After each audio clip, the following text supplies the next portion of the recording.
Hello, my loves. Welcome to today's episode. Before we get into it today, I do just want to speak directly to anyone right now who needs to hear this. If you're in the middle of something hard, if nothing feels like it's working for you and it feels like the universe has just gone and completely gone silent on you, if you are questioning everything, if you're this close to giving up on something you've been building, this episode is for you, my love. I made this one specifically for those moments where you just feel so stretched and you've just about given up hope. Because I've been exactly there and I wish someone had told me what I'm about to tell you. And before I start as well, I do have a little bit of a cold, so if I do sound a bit funky at times, just ignore that. That's just my cold. So everything is falling apart. Nothing is working. Is this the universe telling you to stop, or is it setting you up for the biggest breakthrough and transformation of your life? That is the question we are answering today. And the answer is going to change how you see every hard thing that has ever happened to you. I'm about to blow your freaking mind. Okay, so the first thing I need to say is this: not everything hard is a sign to stop. Let me say that again. Not everything hard means that it's a sign to stop. And not everything uncomfortable is a red flag. And if you've been using those two things interchangeably in your life, it's okay. I was too. It's just the thing that we're going to fix today. Because here's how I see what happens all the time. Someone is building something. Yep, quite scary, quite new, a business. It could be like a brand new relationship. It could just be like a new version of themselves. And then it starts to get hard. And the moment that it gets hard, we immediately go to, is this the universe telling me this isn't for me? Maybe I'm not meant for this. Maybe I should just stop. And sometimes that is the message, because sometimes, and this is what no one tells you, the hard thing is the path. The hard thing is the path. The hard thing is the experience. It's the journey. It's the whole point. The universe, your higher self, God, source, whatever word you use, will take us through experiences that seem like they're breaking us, but they're not here to break us. They're here to build us. They're here to see if you've actually integrated the new identity you've been claiming, or whether at the first sign of pressure, you just collapse straight back into the old one. I want you to think of it like a muscle.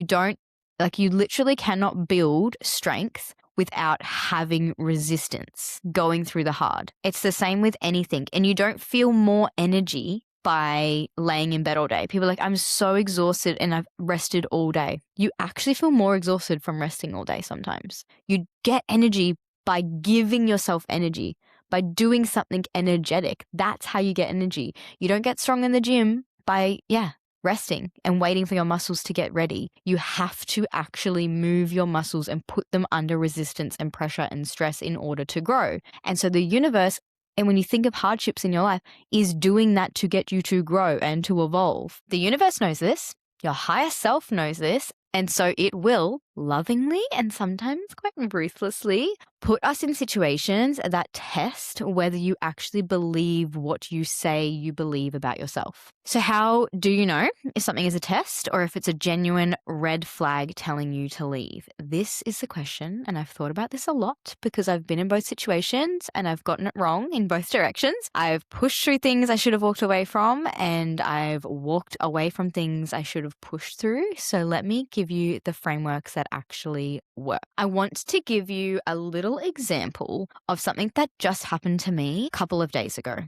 My business strategist, the beautiful Jamie from Posy Social, who I've been working with since before I even launched my book, has created a new group coaching platform that's free when you're a client of hers, where you can get together with all her other clients. So we're all business owners and kind of just chit chat, talk about our wins, talk about our lessons. And it's really nice to be in a room, even though it's an online space, but in a space where you have people that are in a similar era and industry to you. Such a beautiful idea. And she asked me before the first one to run everyone with a little opening meditation to just drop into our bodies. And immediately I was like, yes, I would love to. That's so up my alley. And what's so funny is then straight after that, it was immediately followed with that little pang in your belly of like stress, because it's something new to me. It's something that I haven't really done before in that way. I've done one-on-one client things and I've done my own things in my own group calls, but having all these people I don't know and having to run them through a meditation on a group call, I immediately felt nervous. And the only reason I felt nervous is not because I didn't want to do it or not because it's so aligned with my soul and the things that I want to do.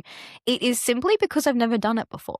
And that's what happens in life. When we haven't done something before, we immediately feel uncomfortable because it is new and it is our bodies trying to keep us safe. And this is how the day unfolded. So I found out in the morning. I spent a good 30 minutes to an hour crafting the most beautiful meditation that was all for that era of being a business owner. And it wasn't just like a typical take a few deep breaths and move on. It was really, really, really thought out. Then the day went on and unfolded. I was working, and then when my son got home from kindy, he was distraught with himself. He'd had blisters from the day, so he was just overwhelmed.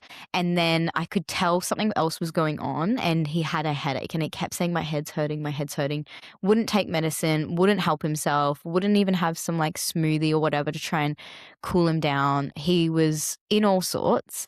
And he literally would not leave me alone. He was stuck to me. His head was pounding. And it was that point where I was almost making him nauseous. So I'm thinking, is he going to vomit? I don't know. I'm going to have to get him to calm down. So I'm going through the motions here. And every time he's, having those bursts of worry, I'm like, I'm going to have to cancel this thing.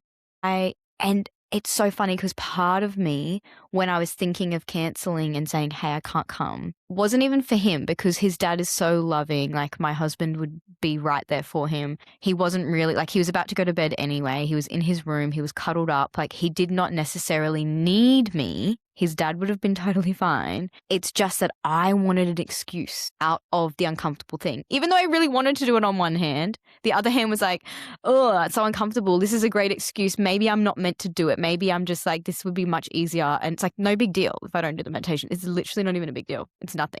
But if it's not a big deal, why am I nervous about doing it? And why am I seeking an excuse? And over again, I was circling my head. Do I cancel? Do I cancel? Do I cancel? And then it was 15 minutes before it was starting, 15 to 10 minutes before I had to hop on the call. And I said to my husband, I think I'm just going to have to stop.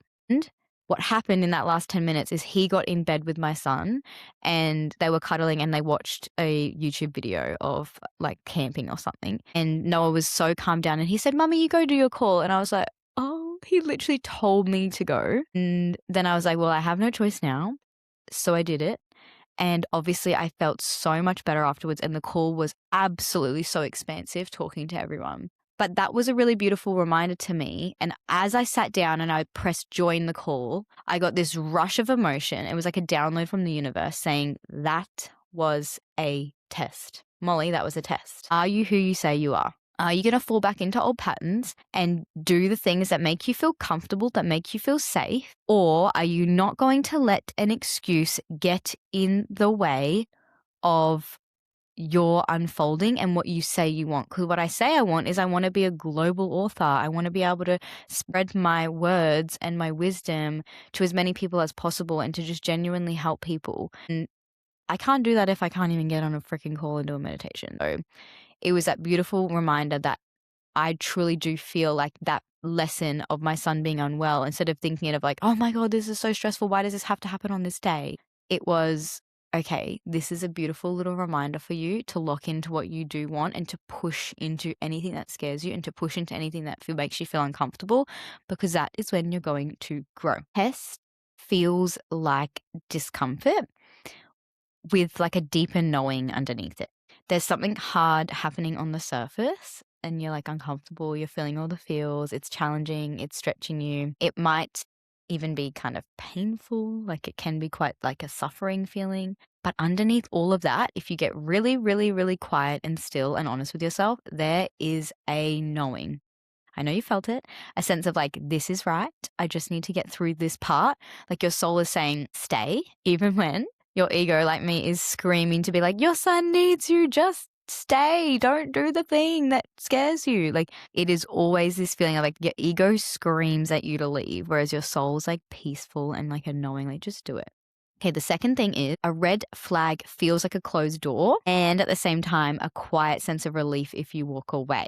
So pay attention to that relief because when something is genuinely wrong for you, when it's not your path, the thought of leaving it doesn't fill you with grief and loss. It actually fills you with this like release, like this exhale, like your body is releasing something that it's been holding. And that is your intuition speaking. That is a different message entirely. Tests ask you to grow, red flags ask you to leave. They're the difference. And learning to tell the difference, that is the biggest work that you'll have. And it's so mind blowing when you start doing it. And it is literally, I would say, the most important skill you can develop as someone who is trying to have like a conscious and intentional life. Okay, I've already shared one story with you, but I have another few that I just feel like the best way to explain these things is in real life moments. So I've got a few stories that I've written down to talk to you about today to really get this concept, not just in theory, but truly understanding it. And because I've lived it multiple times, I totally get it. And I was always that person who was in like a victim mentality and always like hated when things went wrong. I was always like, why is this happening to me? And as I've evolved and I've awakened more to what's really happening in the universe, I've realized that none of it is happening to me. It's all happening for me and through me. So the first one is that there was a period in my life, and it wasn't that long ago, where I was doing everything right on paper. I was showing up, I was creating content, I was putting myself out there like every single day. And it was just frustrating because like literally nothing was happening. There was no traction. The numbers weren't moving. If anything, the algorithm was like actively working against me. Everything was going kind of downward even. It wasn't getting better, it was getting worse. But at the same time, I was pouring everything into it. I had so much to give and I was giving, and I was just getting nowhere. I remember sitting with this feeling of maybe I'm just not meant for this. Like if this was meant for me, wouldn't the universe be supporting me, you know? And maybe I'm just delusional about what's possible and I've just gone so far into my ego and I have no idea what I'm doing. And I was so close to pulling back. So many different times I was so close to pulling back, so close to just scaling down my vision and just like slowly easing my way into something safer or back to my old life. Because at least when I didn't have to feel this, at least then I wouldn't have to keep showing up for something that just wasn't working. And I was like, okay, well, I could just slowly ease my way out. But there was this weird feeling that every time I was bored or I had like a break in the day or the kids were napping or I don't know, I was just had nothing really to do. All I wanted to do was post. All I wanted to do was share content. All I wanted to do was read another self-development book. All I wanted to do was write about self-development. I was like, this stuff's fun for me. It's not the success to it is bugging me because I feel like I'm doing all the right things. It's not working. But the core of it is that it actually makes me happy. It fulfills me as a hobby, regardless of the success. And lo and behold, when I started to loosen my grip about the success part and just started to enjoy posting for posting, the post that changed everything happened and I went viral. And that moment looking back, I can see like it was always coming, the viral moment. That shift that just cracked open everything for me in so many different ways. Like it crazily just blew me up in the best way possible. And the timing of it also wrecked me in the worst way possible because it came so soon after that low. Like I was in such a low for so long and for it to happen so quickly after the moment, it was just like a bit of like whiplash. It was like the universe had been watching me and just like waiting and waiting and waiting for me to learn the freaking lesson that it is not about success. It is not about ego. It is about your mission. It is about the thing that you're here to do to serve the world. You need to lock in on that and let go of this external pressure to succeed, this external pressure to have followers, this external pressure to feel like you are achieving something because it's not about achievement. It's about a mission to support and help you grow. And then collectively, it is going to expand others to grow too. And it's crazy to me that I was so close to like folding, like I was right there. But I knew I wouldn't. I just couldn't. I just kept staying because my soul was just like, nah, this is too fun. This is it. But I needed that lesson. If I got the success straight away, I would then pin my successful moments to those feelings. And I would be so in my ego that I would be sharing the wrong things. And I'm sure I would have circled back and looped back and more tests would have happened to stop me down that route. but I needed that lesson to get me to go viral. Even though the weeks leading up were horrendous and the results were so low and the sales were so low and I just felt like giving up. And that experience was the first, not the first one, but it was one of the biggest ones that changed how I see hard seasons, because in business, there's always going to be ebbs and flows. And now when things get difficult, my first thought is actually, this isn't a sign to stop. My first thought is like, okay, where am I being tested? Because if a test is coming, it means that on the other side, something really amazing is about to happen. And I honestly get excited because all the different experiences I've had so far, where I've had that really rough test before something new and uncomfortable arrives, something big's happening, something exciting is happening, something that I've been calling in for a long time is on the way, but the universe and myself has to learn a lesson first in order to receive it and to hold it. Okay, the next one I'm going to talk about is my workplace environment. So right before, I don't know if I've spoken about this yet, but I'm going to reiterate it because it's really important for this particular podcast, is that I am deciding to leave my permanent position as a teacher in a school that I once dreamed about. And like, it was my absolute dream job. I had the roughest year that I've ever had, and so many things got thrown at me. And this was a weird one because going into this after my maternity leave and going back to work, I'd already started writing my book. I had plans to launch it that year. So I knew it was going to all unfold, and I purposely went into that year saying I want to do as little as possible as a teacher. I don't want to overload myself. I'm not going to burn myself out. I'm not going to take on anything other than my actual job role because I want to focus my life on building the Daily Glow Up brand. And I wanted to do as little as possible, which is so unlike me because typically I'm the person that does everything and I go above and beyond and I do all the things and I'm wanting to be the best at everything all the time. So it was a really different shift for me going back into work with that mindset. And from the very get-go, before I even started the year, so much got thrown in my way in a negative way. Like the classes that I was told I was going to get didn't happen.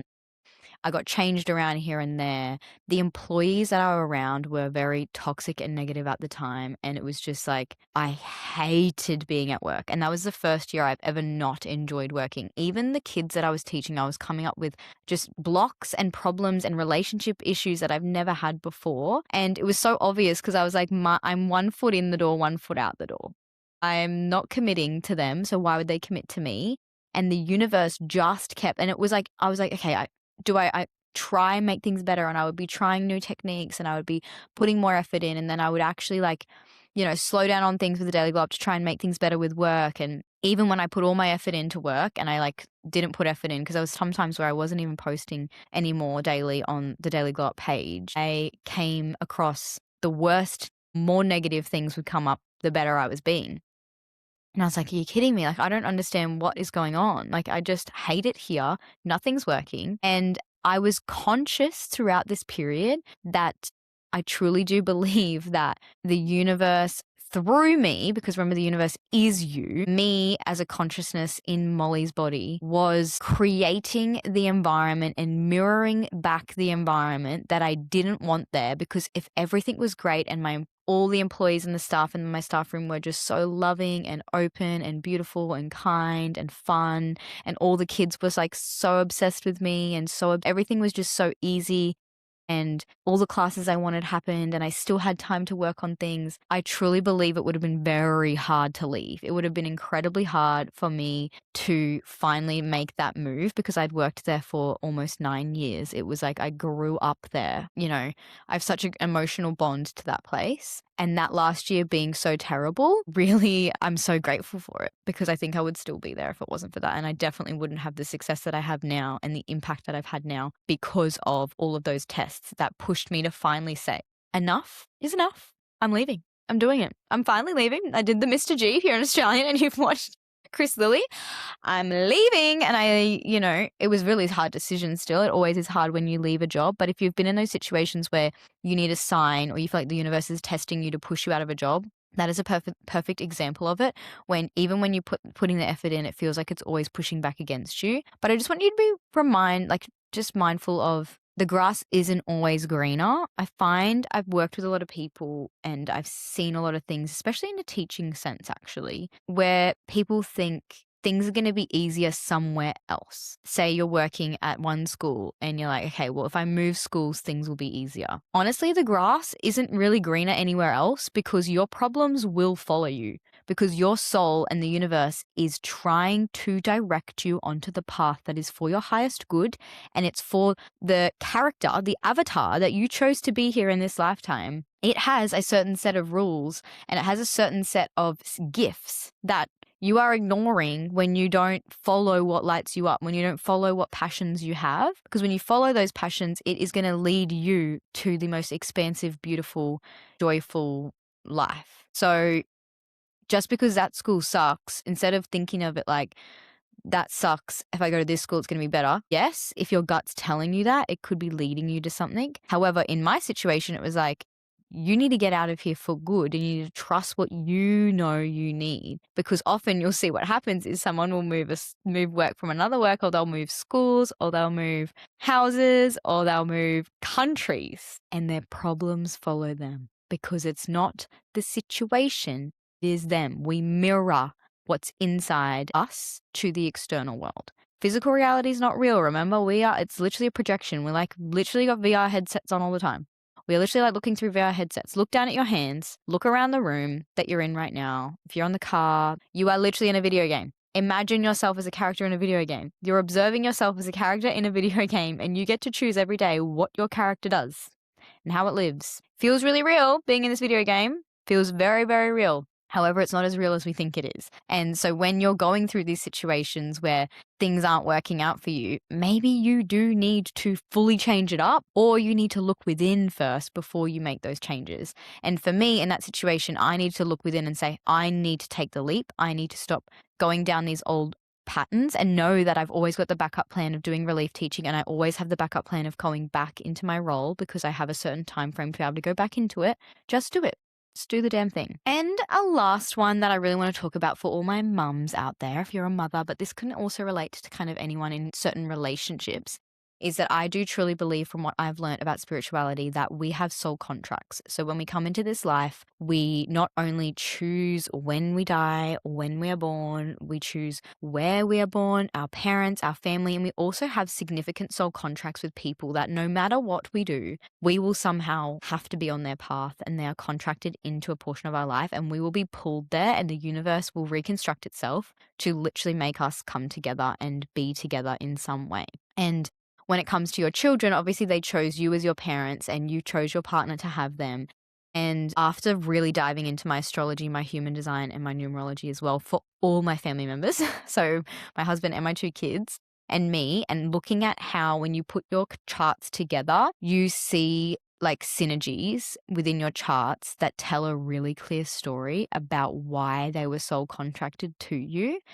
And it's so funny because I do truly believe that my daughter and my son send me so many tests in life for different areas, and the way that they are made up truly does test me and helps me grow and expand and evolve beyond anything I ever could have in any other area of my life. Like, there is no way that an adult or a job or any form of relationship would be as meaningful as having children and them mirroring back to you lessons that you need to learn within yourself. My daughter triggers me a lot. My son doesn't really trigger me as much. My son triggers my husband a lot, and my daughter doesn't. And it's that lines up exactly with our birth charts, Like, my daughter is here to teach me so much, and my son is here to teach my husband so much. And almost it's the opposite, where I'm actually here to teach my son a lot. Like, I'm here to mirror back his own lessons. Like, I'm here to teach him how to be brave, how to heal himself, how to be that feeling of safety and that anxiety that he already naturally has. I'm here to help him grow through that. Whereas my daughter is actually a big teacher for me, and I'm more like the student, because her sense of, and you would feel this with your own children, you get triggered sometimes by certain things that they do. She is bossy, she is loud, like in her environments at kindy, like daycare, she is so comfortable expressing her needs. She will tell it exactly how it is. She does not people please. She chooses who she spends time with, what she wants to do, when she wants to do it. She never gives in to a single person. She is so strong-willed that it has taught me so much about all my insecurities growing up was being a people pleaser, being really shy, being really quiet. And she is the total opposite. So obviously that naturally triggers me and it tests me because in public, when I'm around her and I'm around other people, she's doing the opposite of what I naturally do. And she's forced me out of my shell. She's forced me become a person that I wasn't because of her, because she's shone that light on me. So I really want you to think of your children and your relationships and the soul contracts that are significant in your life to help illuminate what triggers and what tests they send you to grow from. Instead of trying to diminish them, try and see it as how you can grow and how you can evolve. Okay, so now let's get practical, because knowing is just knowing, but doing is wisdom. Doing is the part where like you can know things all day long. Knowledge is great, but doing something is wisdom, and that is power. I'm going to teach you actually like how to move through it without completely falling apart. So the first thing is, and this is the hardest one, do not contract. When life gets hard, every instinct in your whole entire body is going to tell you to get small, to pull back. Like you literally feel like shrinking and playing it safe, like doing the thing that makes you feel comfortable, because it's what feels familiar, feels safe, and familiarity means like you're like, okay, that's what I should be doing. That's what it feels like intuition, that sense of doing something comfortable, but comfortable is not real. Like there's no such thing as that. It's just your ego trying to keep you safe, to protect you from anything that be of harm to you in your physical body so that you stay alive. But remember, we're not really real. We're just an avatar in a video game called the game of life. So there really is nothing that can cause you to be uncomfortable unless you choose it to be. So you need to let your ego quieten down and allow yourself to just go for the uncomfortable thing. And I understand the impulse, like I truly do. I feel it too, because that contraction is a horrible feeling, and like it honestly hurts in your chest. Like it's just fear, and that contraction is awful. But contraction is the exact wrong move in a test, because the test is specifically designed to see if you will stay expanded, if you will keep choosing the bigger version of yourself, even when it's really scary, even when there's no evidence yet that it's going to work, even when everything in you is saying maybe I should just go back to the normal life that I used to have. So every time you contract, you're going to delay the breakthrough, and you're just going to have to go through it all over again. Because once you get through that fear or that uncomfortable test, you'll never have to do it again. You passed. You don't do it again. There'll be another one. Like, mind you, there will be another one. It's called a game of life. Like, there's got to be challenges and tests here. Otherwise, it'd be boring. There'd be no point being here. But every time you're feeling that sensation of contraction, use that as a sign to push through the contraction. Don't give in to it. You don't have to be like super brave and like do something irrational, but just do not allow yourself to go backwards. Actually sit with it.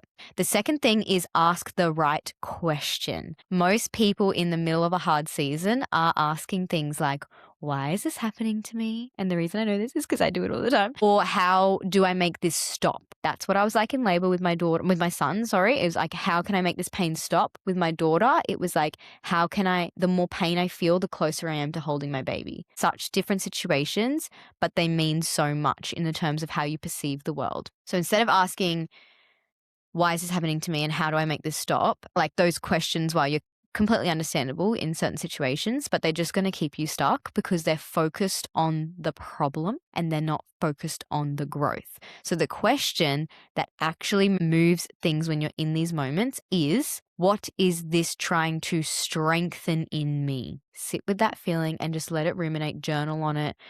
And like even ask the question and just let the day unfold, even let the week unfold, and it will come to you. The answers will come to you because they're always there. They're always within you. You just have to listen and be still enough to hear them. The situation is always going to be developing something, whether that's patience, whether that's trust, whether that's self-belief. It could be boundaries. I've had that before. It could be resilience, like being stronger, and the biggest one, surrender. So something is always being forged and feeling like something is happening to you. And when you can identify what it is, the hard thing literally stops. It stops feeling like something is happening to you and starts feeling like something is happening for you. Third, lean into the discomfort without abandoning the vision. This is a really important one. Like this is the balance of it all, because you can feel how hard this is and still hold your vision. Like you can cry in the shower, like fully let it out, scream if you have to, but then still believe it's coming. And like you can have a the most horrible, negative, terrible week at work, but still know that you're on the right path, if that makes sense. Like these things are not contradictory. They are like part of the process. They're part of the journey. Like everything has a polar opposite to it. So the test doesn't actually require you to be positive all the time. You have to feel the negative. You have to look within the shadow. If you ignore the shadow, you're not going to get the point. It just requires you not to let that discomfort permanently override your knowing, because you can feel the discomfort and come back to the knowing, and that is the practice. Fourth is trust the timing. The test is happening because you're close, not because you're wrong, not because you're not good enough, not because the universe has forgotten about you or decided you don't deserve what you're asking for. You are being tested because what you're calling in means that it's real. It's in like that moment where right before it's physical reality. Like that is such a beautiful space to be in. It means that what you're calling in is so near, like it is so close. And the universe needs to know, you as a creator, you as an avatar need to know, do you actually want this? Do you actually believe in this? Are you actually ready for this? Because if you bail at the first sign of that resistance and you want to contract, you were never ready for it and you wouldn't be able to hold it when it arrives. Because trust me, when I went viral, it's crazy how much it brought up in me, and being able to hold that and not crumble under that, I was ready for it. But I wouldn't have been even just weeks earlier. I know it, because I wasn't strong enough in my belief. So the whole point of that one is to stay. The breakthrough is on the other side, I promise, but you just cannot give up. Okay, to finish, I want to talk to you about something that you can actually use this week, because we can talk about this all day, but if you don't actually have a way to apply it, like right here, right now, it just stays in your head and nothing's going to change. So here's a little bit of homework. And yes, I'm calling it homework because this one thing actually requires you to sit down and do the thing. So step one is identify what's currently feeling hard. And do this even if you're not feeling like in a big tested era, just do it anyway. It's a really beautiful process. Don't overthink this step. Just like, what is the thing that's been weighing on you lately? Everyone's got one. What is the situation you've been questioning? And just write it down without judgment. Just name it. Step two is run it through the test versus red flag filter. Get really, really honest with yourself. When you imagine walking away from this, completely leaving it behind, do you feel grief or relief? Sit with that. Don't answer with your head, answer with your body. Not what's in your chest, your head, your mind. That is your ego. Your gut is your soul. Does it feel like grief? Because if it feels like grief, that's a test. Stay and grow. If it's relief, that's a red flag and it's okay to go. I love it. I love it. Okay, step 3, and journal this question. What is this situation trying to strengthen in me? Write for at least 10 minutes without stopping. Just go for it and don't edit it. Don't feel like it has to be a certain way. Just let it literally come out through you and just word vomit, scramble it all out, because you'll surprise yourself with what comes through when you just get out of your own way. And then, this is the most important part, write down one way you can stay expanded this week. One choice you can make that is aligned with your future, higher, favorite version of yourself, rather than just this current fear that you're facing. Would you rather be that highest version of you that's glowing, magnetic, radiant, or would you rather just not deal with this one tiny little fear? Because if you keep choosing those tiny little fears and staying small, then you're never going to become that highest version of yourself. The universe does not test what doesn't matter. I want to remind you that. If you're being tested, it's because what you're calling in is real and it's close. So I just want you to sit with that, because I know how it feels when you're in the middle of it and none of this feels true. And I know how it feels when you're exhausted and depleted and you just want something to be easy and to work out for you for once. I get it. I hear you. I've been you. And I'm telling you, from the other side of some of the hardest moments of my life, and those examples I gave weren't my hard ones. They're just interesting ones, but I've had some hard times. It was always preparing me for something. Always. Every single time. Okay, so before I let you go, I want to say something. If you came into this episode feeling like you're in the thick of something hard, I hope you're leaving it feeling a little less alone in it, because that's genuinely why I make this podcast. It's not to give you this perfect package theory or knowledge of how the universe works, because genuinely, you can just use AI to find that or Google it, or there's so much information out there. But I want to be able to sit with you in it when we're in this human realm and we're trying to figure shit out. and just remind you that, like, you are not broken, you're not failing at anything. You're just being built and you're just having an experience. And I just want you to remember that, like, this is the game of life. Like, this is when you think of the point of a game, it's to have fun. Like, if we are in a video game, this like beautiful little Earth School video game, I can guarantee you it is not about dealing with all this crap and like trying to overcome all of this. Like, it is to have fun. And when you lean out of those fears of, and you just like let go a little bit about those sensations in your body when you feel uncomfortable and you just accept that they're just a fleeting moment, you're like, life gets a lot more fun because you don't take things so seriously. You don't allow yourself to dive deep into these tests and challenges and hardships. You allow them to simply be and you observe them and then you grow from them. If today's episode really resonated with you or hit something in your chest, please share it. Send it to the friend who's going through something hard right now. Post it on your stories. Please leave me a review. Honestly, reviews are everything for a new podcast, and I read every single one. So I would love your support in any way possible. But I will see you next week. Keep going. You are closer than you think, my love.